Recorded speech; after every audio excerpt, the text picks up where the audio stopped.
going on, Jeromes? We are back, and it's time for the most accurate power rankings in the known universe. If you disagree with any single one of the rankings, you are wrong. How does it feel? Of course, featuring the patent-pending Ass Doza line. Any team below that is ass. Thank you. This really is a season of have and have-nots. The whole parody thing about the league wants every team to go 9-8, 8-9. Ain't happened this year. But starting off at the bottom, now we here, as we always do, at 32 and 33 respectively. Well, actually, disrespectively. You got the greasy grimy Green Bay Packers, the crooked Chicago Bears. So basically, in the muck of Soldier Field, they just had a, hey, how about you win? How about you win? How about you win? How about you win? How about you win? And the Bears just gave it away. Just Eberflus is a disaster. And it makes, I feel bad for Bears fans. Not like really bad, but they deserve better. Not much better, but slightly better. That's what it is, man. But, you know, the Packers just tiptoeing through the tulips again. Whatever. Next up, number 31, you got the New York Football Jets. Disaster. Joe Douglas, a.k.a. White Suge Knight, their GM, just got fired. Rob Salah got fired. And Aaron Rodgers completely destroyed this franchise, right? And you look at... what happened with, Joe Montana going to the Chiefs. They had success, going to AFC title game. Peyton go to the Broncos. They won a Super Bowl, went to 2. Tom Brady goes to the Bucks, wins the Super Bowl. Aaron Rodgers went to the Jets and set this team back a decade, which this team is already 3 decades in the past. Now they're 4 decades in the past. So we're going to hit Broadway Joe here sometime soon. Yeah, but the Jets are a mess, man. 30, you got the Cowboys. So AT&T Stadium, Jerry World is you got stuff falling from the roof.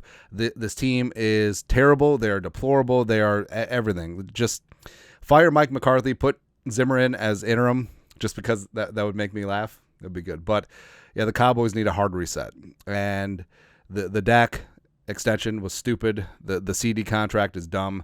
Everything is bad. And they're going to lose Micah Parsons, by the way, which would be great. Give it to me, baby. 29, you got the Giants up 2 spots just by not playing. They moved ahead because they benched Daniel Jones for the Italian. Come on. And it's really a brilliant move by the Giants because Daniel Jones' contract has an injury guarantee. So if he can't pass a physical on the 3rd day of the new league year, he gets that guarantee. So now they put him on the shelf. Drew Lock would actually give them a chance to win games. The Italian is going to be fun. It's fan service. It's going to keep attention and keep the fans engaged, a lot like last year, and they'll probably lose games. So I feel like that's a trifecta for the Giants. 29.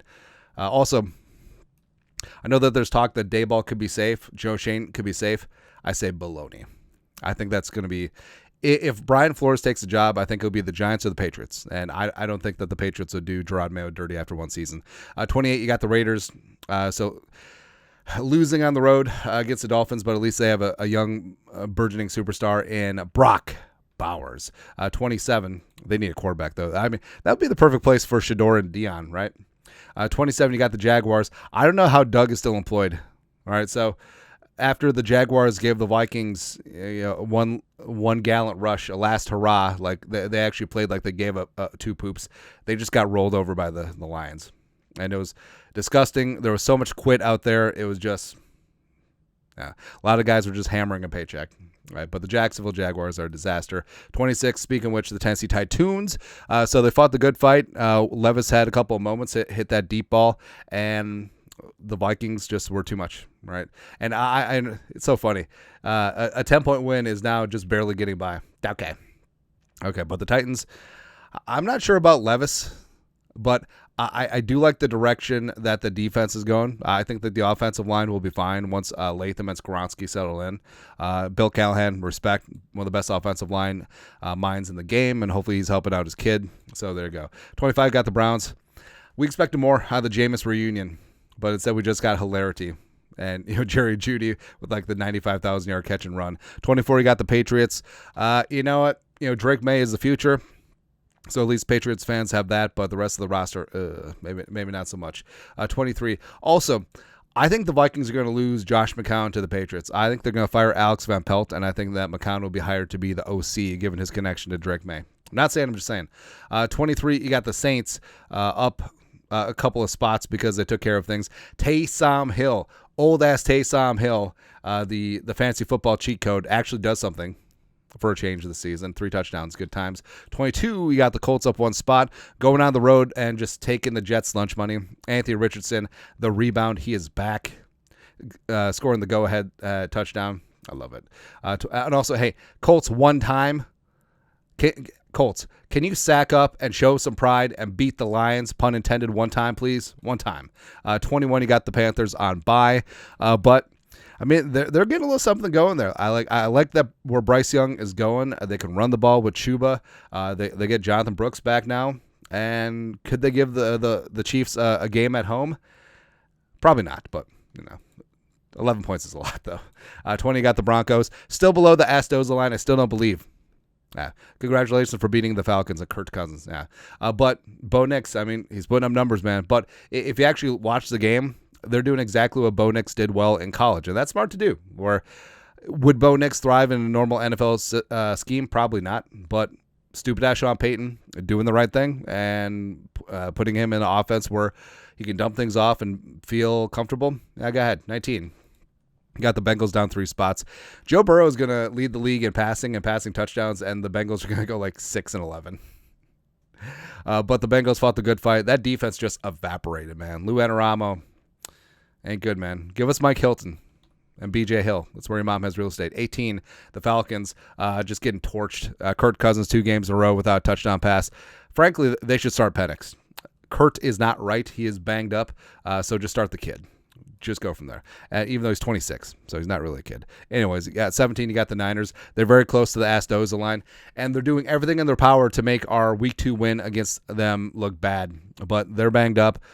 Purdy is trying his best out there, but they cannot overcome. Christian McCaffrey is not the same Christian McCaffrey as before the Achilles, so it is what it is. 16, you got the Bucs on bye.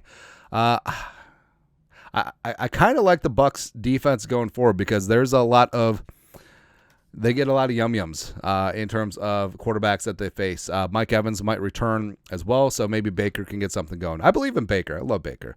15, you got the Houston Texans up 4 spots. Hey, you finally took care of business, right? I had them below the Astoza line last week as punishment for the Lions game, but I don't like Stroud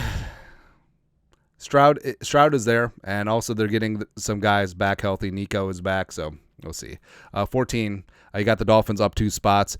The Dolphins are starting to roll just a little bit. It might be too little too late at 4-6, but Tua is looking comfortable. Tyreek is getting going. Johnny Smith had 2 touchdowns. Achane was doing his thing. All right, so they're looking good. Next, 13. Got the Cardinals on bye, getting a little bit healthier. Love me some Trey McBride. Kyler's doing some great things. John Connor's having a phenomenal season, as well as Marvin Harrison Jr. is emerging. I like what Austin Ford has done out in the desert. I think the Cardinals are going to be a tough out here next week. 12, you got the Seahawks up 3 spots. Geno. So Geno running the game-winning score. I love it, man. Like, I've always loved Geno Smith ever since West Virginia. Like, he's got some gunslinger, not giving an F mentality to him. Also, what's funny, he's not really an athletic quarterback. Like, he was just like, whatever. But Geno, I mean, they got weapons all over the place. Kenneth Walker is a bad dude. Charbonnet is a stud. Of course, the ageless Lockett, DK when he gets going. Jackson Smith and Jigba is rising up. So, I mean, Seattle's got some dudes, man, especially on defense. We'll see. 11, you got the Commies down 4 spots. They'll be fine. All right, so they just ran into a tough matchup with the Eagles. Scary Terry got shut down by Quinny Mitchell. And, Jay Daniels will be back. Once that rib heals up. 10, you got the Rams. I'm a little scared of the Rams. I feel like there's a couple of teams that you do not want to see in the playoffs. The Vikings and the Rams. And the Rams are getting healthy. They're gelling at the right time. Puka and Cooper Kupp are back. Their offensive line is starting to get things together. Also, don't discount the possibility that if and when the Rams get into the playoffs, that Aaron Donald might come back just for the playoffs. Like, I honestly do not think that door is slammed. I don't care what his wife posts on Instagram. I think that if the Rams make the playoffs, Aaron Donald's just going to be like, well, I guess I'm in now. 9, you got the Ducks. I love my Ducks. So the win into Camp Randall, it was a near-run thing, but they came out with a win at the end over the stupid Badgers. 11-0. What you know? Big Ten powerhouse, Oregon. Now, 8, you got the Chargers, the Los Angeles Superchargers. winning a thrilling shootout against the Bengals. Justin Herbert just out there slinging it. Love it. Will Dissly stepping up. It's good times. J.K. Dobbins with the game winner. It's awesome. 7, you got the Ravens. You know what? They dropped, but it was a tough spot on the road, Pittsburgh. I mean, these games are always tough. I worry about the Ravens' defense. Offensively, it's interesting how things got bottled up, and it might just be familiarity, given the Steelers and the Ravens. But 6, you got the Eagles up 2 spots. You got to credit them. Like they're 8-2, and they're not playing perfect ball, but they're getting things done. Sounds like the Vikings a lot. But if the weapons start clicking and Saquon is looking like MVP adjacent, they're looking good. 5, got the Steelers up 2 spots. So the defense is legit. Russ distributing. Who knew that it was Denver's problem, not Russ? He still got a little something left. 4, you got the Vikings. So, yeah, you took care of business against Tennessee. The best defense in the league outside of the 98-yard touchdown. Looked really damn good. Slinging Sam Darnold had his best game as a Viking, and frankly, his best game in his NFL career. And distribute the football. Addison was getting going before he left with cramps. Aaron Jones, I don't know. Jefferson was kind of shut down, but had a decent day. But overall, everything is there. You do not want to face the Vikings on a given week in the playoffs, where you got the best defense in the league and an offense that is capable of getting hot. And we've seen that. 3, you got the Kansas City Chiefs down 2 spots. Near one thing against the Bills. Bills are now at 2, up 3 spots. And they just didn't have enough Kansas City magic at the end. But what about Josh freaking Allen? Game of the year so far, just putting this team on his back and just carry him to the promised land. Oh, Superman stuff.